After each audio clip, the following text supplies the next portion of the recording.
Welcome to V3 news. లక్ష్యం సమాజహితం. నేను జోనాభిరామ్. ముందుగా ముఖ్యాంశాలు. పుట్టపర్తిలో 200 పడకలతో ప్రత్యేక కోవిడ్ కేర్ సెంటర్ ఏర్పాటు, అందుబాటులోకి వైద్య సేవలు.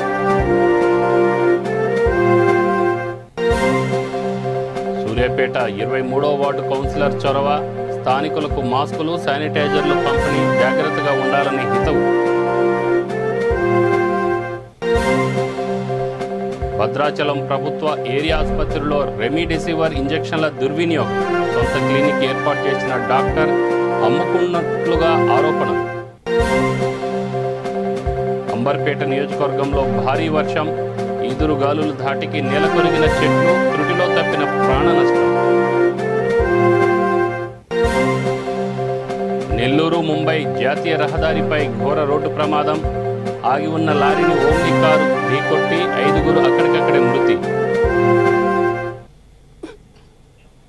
అనంతపురం జిల్లా పుట్టపర్తిలో కరోనా ఉధృతి కొనసాగుతోంది. రోజురోజుకు కరోనా కేసులు పెరుగుతున్నాయి. ఇప్పటివరకు దాదాపు 486 కేసులు నమోదయ్యాయి. ఈ నేపథ్యంలో ప్రత్యేక కోవిడ్ కేర్ సెంటర్ ఏర్పాటైంది. సత్యసాయి విమానాశ్రయం సమీపంలో గల పర్తిస్థాయి ధర్మశాలలో ఏపీ ప్రభుత్వం ఈ కేంద్రాన్ని ఏర్పాటు చేసింది. తహసీల్దార్ గోపాలకృష్ణ, ప్రత్యేకాధికారి రాము, ప్రభుత్వ వైద్యులు నాగరాజ్ నాయక్, మున్సిపల్ కమిషనర్ శివరామిరెడ్డిలతో కలిసి కదిరి ఆర్డీఓ వెంకటరెడ్డి ఈ కేంద్రాన్ని పరిశీలించారు.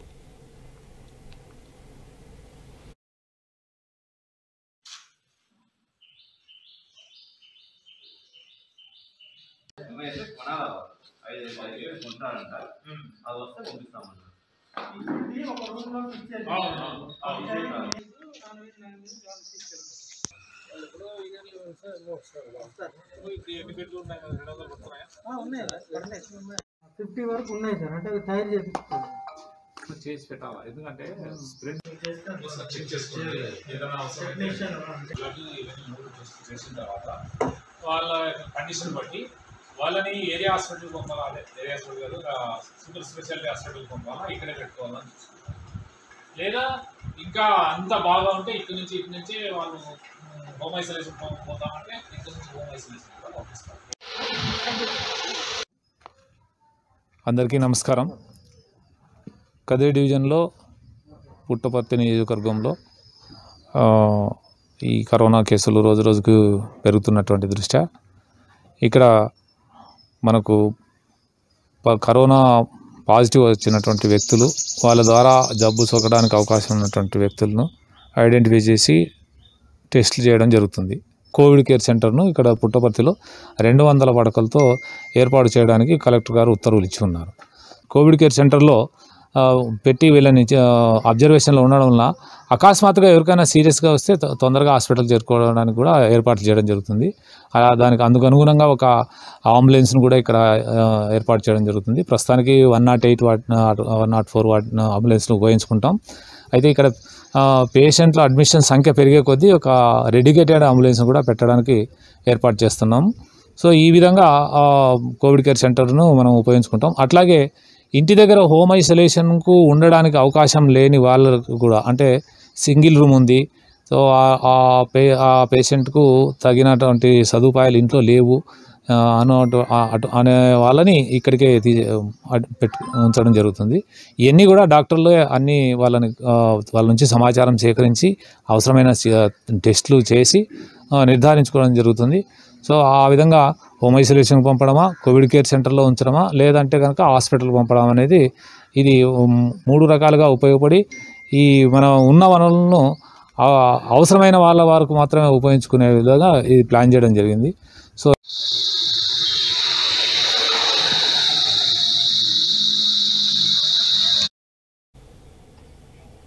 భద్రాచలం ప్రభుత్వ ఏరియా ఆసుపత్రిలో రెమిడెసివిర్ ఇంజెక్షన్లు దుర్వినియోగమయ్యాయని పలువురు ఆరోపిస్తున్నారు.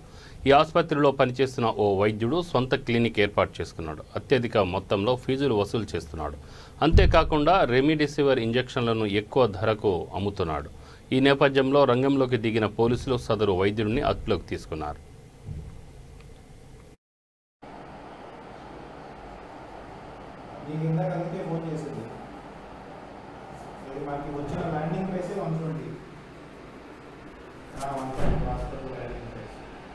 ఎందుకంటే ఇందాక ఈవినింగ్ 6:37 ఉంది కరోనా పాజిటివ్ అంటే వీడియో పెంచేస్తాడు,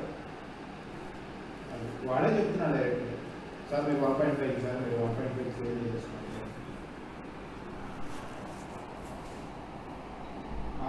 రావు సార్.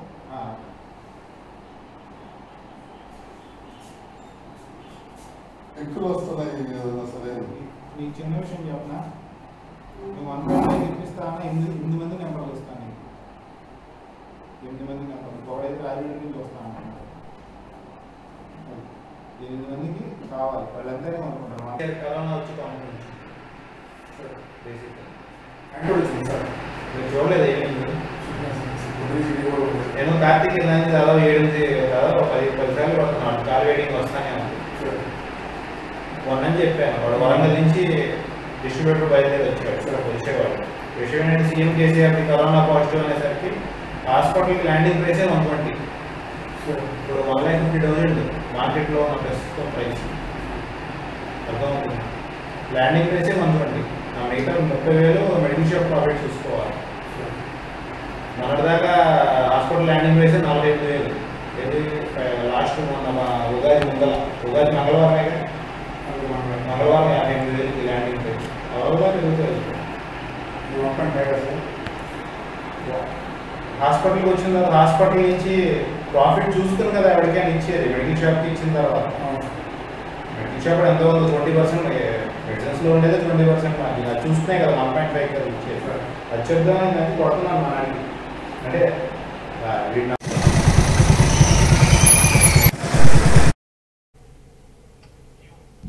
కరోనా వ్యాప్తి నేపథ్యంలో సూర్యాపేట 23వ వార్డు కార్పొరేటర్ సౌమ్య జానీ చొరవ తీసుకున్నారు. మున్సిపల్ సిబ్బందితో హైడ్రోక్లోరైడ్ ద్రావణాన్ని పిచికారీ చేయించారు.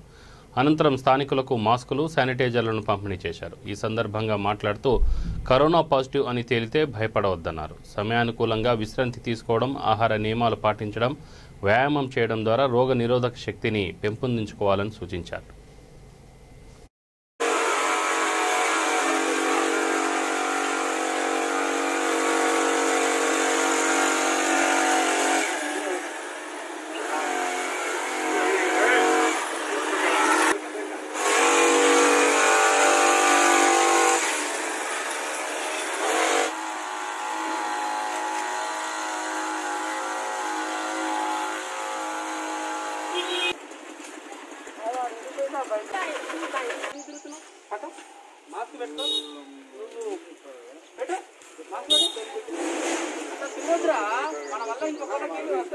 A to Z డిస్టెన్స్ ఉండి వాళ్ళకి అది శానిటైజేషన్ చేసి వాళ్ళకి మాస్క్ పెట్టి నువ్వు మాస్క్ పెట్టుకొని చెయ్యి.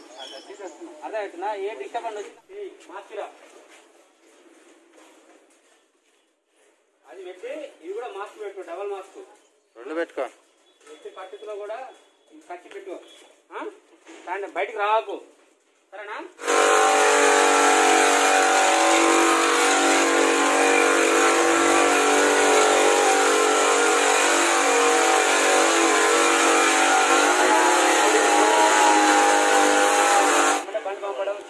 వాళ్ళకి ఏది కావాల్సిందో ఒకవేళ వాళ్ళ కాడ టాబ్లెట్స్ కానీ తీసుకోలేకుండా భోజనం కానీ లేకుండా ఉంటే ఇప్పుడు నాకు తెలియజేయవచ్చు. ఇమీడియట్ గా ఏమంటే మన సొంత ఖర్చు సరే వాళ్ళకి పెద్దపల్లి జిల్లాలో కరోనా రోజురోజుకు విజృంభిస్తోంది. ఈ నేపథ్యంలో అనేక మంది ఈ వైరస్ బారిన పడుతున్నారు. ఇటువంటి పరిస్థితుల్లో మరిన్ని పరీక్షలు జరగాల్సి ఉంది. అయితే జిల్లా కేంద్రంలో 25 నుండి 30 మందికి మాత్రమే వ్యాక్సినేషన్ చేస్తున్నారు. ప్రతిరోజు దాదాపు 100 మందికి పైగా స్థానికులు వస్తున్నప్పటికీ ఆర్టీపీసీఆర్ కిట్లు లేవనే సాగుతో అధికారులు చేతులు దులుపుకుంటున్నారు. దీంతో పరీక్షలకు వచ్చిన వారు తీవ్ర ఆందోళనకు గురవుతున్నారు. ఈ నేపథ్యంలో కరోనా పరీక్షల సంఖ్య పెంచాలని ప్రభుత్వ ప్రధాన వైద్యశాల సూపరింటెండెంట్ వాసుదేవరెడ్డిని ఏఐవైఎఫ్ కోరింది. ఈ కార్యక్రమంలో ఏఐవైఎఫ్ జిల్లా కన్వీనర్ కుమార్, ప్రశాంత్, చంద్రగిరి, ఉదయ్ పాల్గొన్నారు. వైద్యశాలలో రోజు దాదాపు 20 నుంచి 25 వరకు మాత్రమే కరోనా పరీక్షలు నిర్వహించడం జరుగుతూ ఉంది. పెద్దపల్లి జిల్లా కేంద్రానికి చుట్టుపక్కల ఉన్నటువంటి దాదాపు 14 మండలాల నుంచి వందలాది మంది ఇక్కడ కరోనా టెస్టులు చేయించుకోవడానికి వస్తున్నా కూడా ఇక్కడ కిట్లు లేవని చెప్పేసి ఇక్కడ ఉన్న వైద్య సిబ్బంది చెప్పడము, వాళ్ళు మానసికంగా వాళ్ళు ధైర్యం కోల్పోయి ఇక్కడ విగత జీవులుగా ఇక్కడ కూర్చోవడం జరుగుతూ ఉన్నది. మేము డిఎంహెచ్ఓ గారిని, హాస్పిటల్ సూపరింటెండెంట్ గారిని ఒకటే కోరుతా ఉన్నాం, ఇక్కడికి వచ్చేటువంటి ప్రతి ఒక్కరికి కూడా కరోనా పరీక్షలు నిర్వహించాలి. రోజుకి 25 నుంచి 30 వరకు నిర్వహించేటువంటి కరోనా పరీక్షలను దాదాపు 100 నుంచి 200 వరకు పెంచాలని చెప్పేసి మేము ప్రధానంగా ఆల్ ఇండియా స్టూడెంట్ ఫెడరేషన్గా డిమాండ్ చేస్తూ ఉన్నాం. అదేవిధంగా ఇక్కడ వ్యాక్సినేషన్కి వచ్చినటువంటి వారికి కూడా సదుపాయాలు కల్పించాలని చెప్పేసి కూడా మేము ప్రభుత్వ సూపరింటెండెంట్ గారిని, డిఎంహెచ్ఓ గారిని కోరుకుంటా ఉన్నాం. అధికారం ఉంటారు మనకి, ఆయన వ్యాక్సిన్ ఆయన సప్లై చేస్తాడు, కిట్స్ ఆయన సప్లై చేస్తాడు. ఆయన సప్లై చేస్తే నేను పరీక్ష చేస్తాను. ఆయన సప్లై చేస్తాను. ప్రభుత్వ ప్రధాన వైద్యశాలలో రోజు దాదాపు 20 నుంచి 25 వరకు మాత్రమే కరోనా పరీక్షలు నిర్వహించడం జరుగుతూ ఉంది. పెద్దపల్లి జిల్లా కేంద్రానికి చుట్టుపక్కల ఉన్నటువంటి దాదాపు నిన్న హైదరాబాద్లో కురిసిన భారీ వర్షానికి అంబర్పేటలో ఈదురుగాలులు ధాటికి చెట్లు నేలకొరిగాయి. రమణ థియేటర్ చౌరస్తాలో భారీ వృక్షం కూలి రహదారిపై పడింది. అదే సమయంలో ఆ దిశగా వెళ్తున్న వాహనదారుల్లో ఒకరు హెల్మెట్ ధరించి ఉండడంతో ప్రాణాపాయం నుంచి బయటపడ్డారు. భారీ వర్షం కారణంగా వాహనాల రాకపోకలకు తీవ్ర అంతరాయం కలిగింది.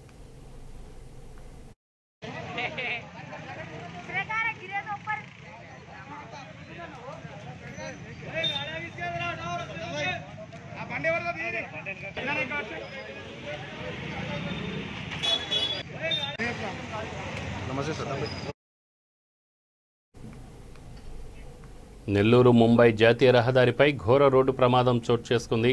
ఈ ఘటన ఆత్మకూరు మర్రిపాడు మండలం పొంగూరు కండ్రిగా సమీపంలో జరిగింది. ఆగి ఉన్న లారీని ఓమ్ని కారు ఢీకొట్టింది. ఇదే క్రమంలో ఓమ్ని కారు వెనక ఉన్న మరో కారును ఎదురుగా వస్తున్న మరో లారీ ఢీకొట్టింది. ఈ ప్రమాదంలో మొత్తం 2 అక్కడికక్కడే మృతి చెందారు. మరో 6 గాయాలపాలయ్యారు. క్షతగాత్రులను చికిత్స నిమిత్తం ఆత్మకూరు ప్రభుత్వ ఆసుపత్రికి తరలించారు. సమాచారం అందుకున్న పోలీసులు ఘటనా స్థలాన్ని పరిశీలించి వివరాలు సేకరించారు.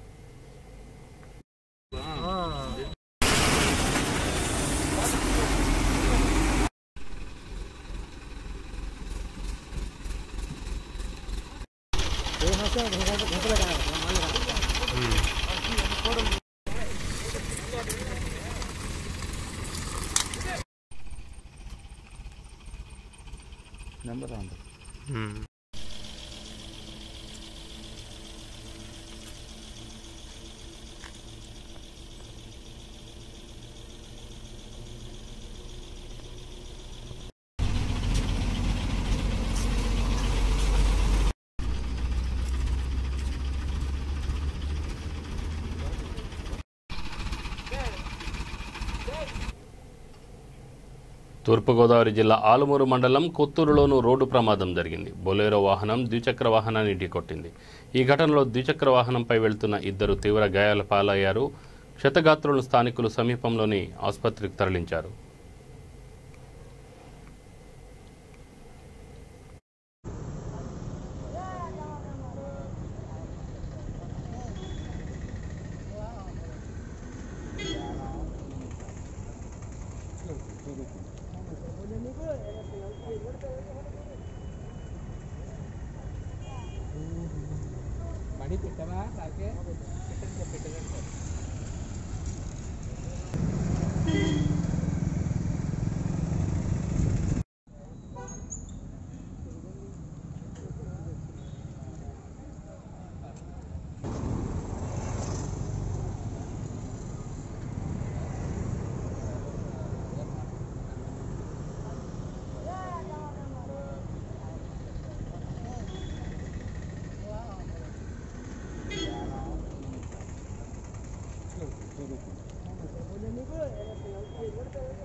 కార్యకర్తలు, నాయకులు, అభిమానులతో చర్చలు జరుపుతున్నట్లు మాజీ మంత్రి ఈటెల రాజేందర్ తెలిపారు. కరీంనగర్ జిల్లా హుజురాబాద్లో ఆయన మీడియాతో మాట్లాడారు. 19 ఏళ్లుగా తన వెంట ఉన్న అభిమానులకు, నియోజకవర్గ ప్రజలకు ధన్యవాదాలు తెలియజేశారు. అందరితోనూ చర్చించిన అనంతరం భవిష్యత్ కార్యాచరణను ప్రకటిస్తానన్నారు. ఇందుకు 2 రోజుల సమయం పడుతుందన్నారు.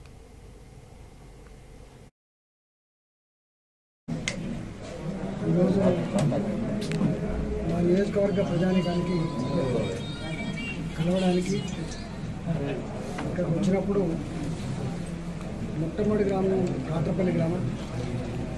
నా ఆడబిడ్డలు ఆరోగ్యవృద్ధి బిడ్డ నీకు అన్యాయం జరిగింది అనేటువంటి మాట వ్యక్తం చేయడే కాకుండా నిండు మనసుతో ఆశీర్వదించి వాళ్ళు తొలి గ్రామంగా ఆహ్వానం పట్టడం జరిగింది. హుజురాబాద్లో మా సాంప్రదాయబద్ధంగా అంబేద్కర్ గారికి దండలు వేసి అమరవీరుల స్థూపానికి పూజ జరిగి మా నియోజకవర్గ యువకులు మా నాయకులు కార్యకర్తలు కూడా స్వాగతం పలకడం జరిగింది.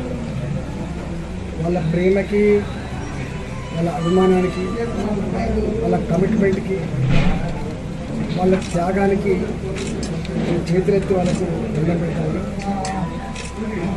ఒక 5 సంవత్సరాలు అమలాపూర్ నియోజకవర్గంలో దాదాపు 10-12 సంవత్సరాలు హుజురాబాద్ నియోజకవర్గంలో వాళ్ళ ఆశీర్వాదంతో ఈ స్థాయికి వచ్చిన కాబట్టి వాళ్ళ అభిప్రాయాన్ని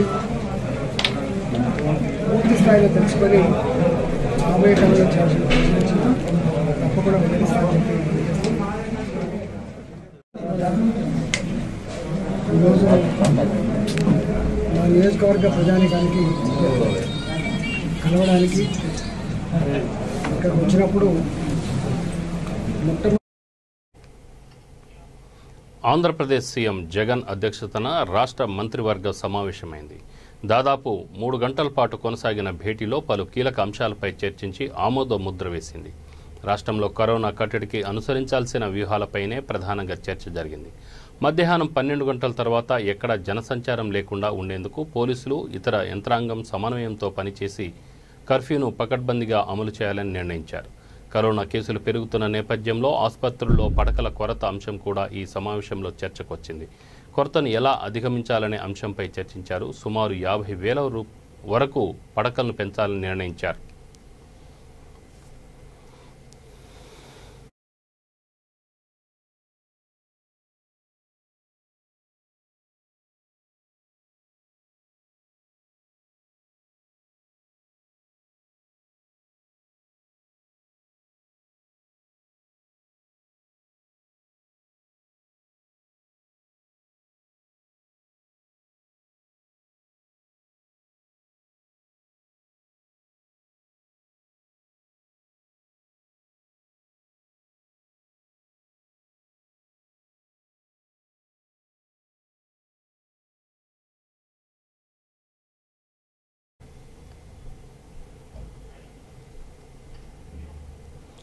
ఏరియా ఆసుపత్రిలో పనిచేసే పారిశుద్ధ్య కార్మికులకు పెండింగ్లో ఉన్న 5 నెలల జీతాలు ఇవ్వాలని ఏఐటీయూసీ డిమాండ్ చేసింది.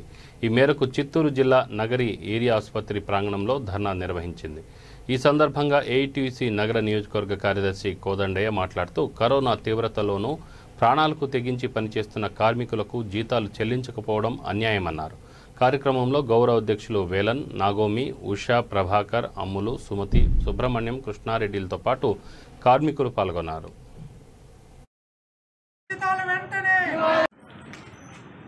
ఈరోజు నగిరి ప్రభుత్వ ఏరియా హాస్పిటల్లో పనిచేసేటువంటి శానిటేషన్ కార్మికులు గత 5 నెలలుగా జీతాలు రాకపోయినా ఈ కరోనా మహమ్మారిలో ప్రాణాలకు తెగించి హాస్పిటల్లో పనులు చేస్తూ ఉంటే కనీసం ఇక్కడ ఉన్నటువంటి సూపరింటెండెంట్కి కానీ, ఆర్ఎంఓ గారికి కానీ కార్మికులకు జీతాలు రాలేదు, కాంట్రాక్టర్ పైన చర్యలు తీసుకుంటే సత్తా, ధైర్యం, దమ్ము మీకు లేదా అని ఈ సందర్భంగా మేము అడుగుతున్నాం.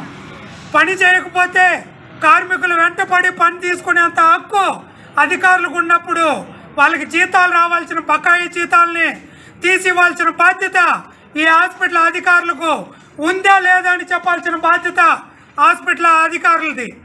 ఈరోజు శానిటేషన్ కార్మికులకు ఇవ్వాల్సిన మెటీరియల్స్ కూడా ఈరోజు కాంట్రాక్టర్ సప్లై చేయడం లేదు.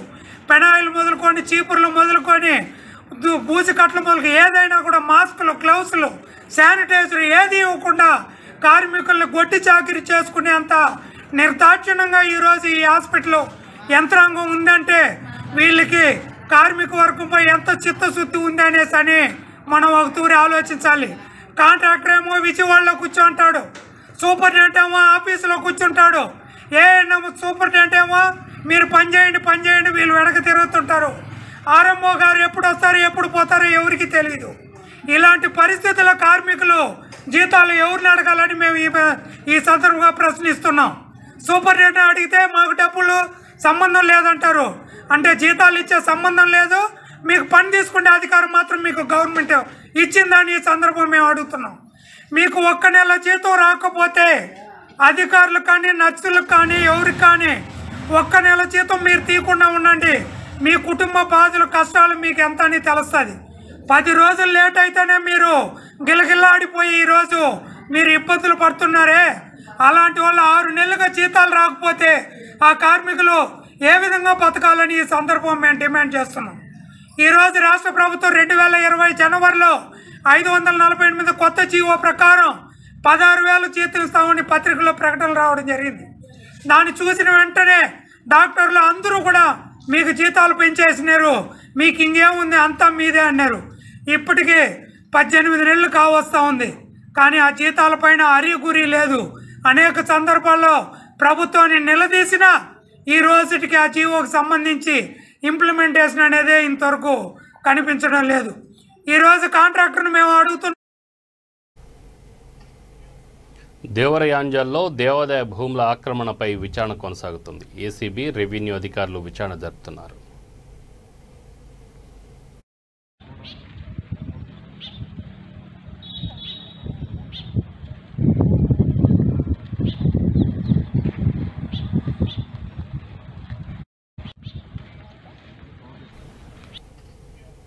బులెటిన్ ముగించే ముందు ముఖ్యాంశాలు మరొకసారి. పుట్టపర్తిలో 200 పడకలతో ప్రత్యేక కోవిడ్ కేర్ సెంటర్ ఏర్పాటు, అందుబాటులోకి వైద్య సేవలు.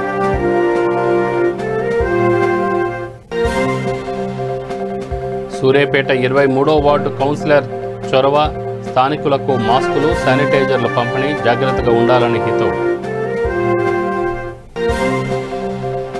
భద్రాచలం ప్రభుత్వ ఏరియా ఆసుపత్రిలో రెమిడెసివిర్ ఇంజెక్షన్ల దుర్వినియోగం, సొంత క్లినిక్ ఏర్పాటు చేసిన డాక్టర్ అమ్ముకుంటున్నట్లు ఆరోపణలు. అంబర్పేట నియోజకవర్గంలో భారీ వర్షం, ఈదురుగాలుల ధాటికి నేలకొరిగిన చెట్లు, త్రుటిలో తప్పిన ప్రాణ నష్టం. నెల్లూరు ముంబై జాతీయ రహదారిపై ఘోర రోడ్డు ప్రమాదం, ఆగి ఉన్న లారీని ఢీకొట్టిన ఓమ్ని కారు, 5గురు అక్కడికక్కడే మృతి. ఇవి బులెటిన్ వివరాలు. Stay tune V3 news. లక్ష్యం సమాజ్ హితం. నమస్కారం.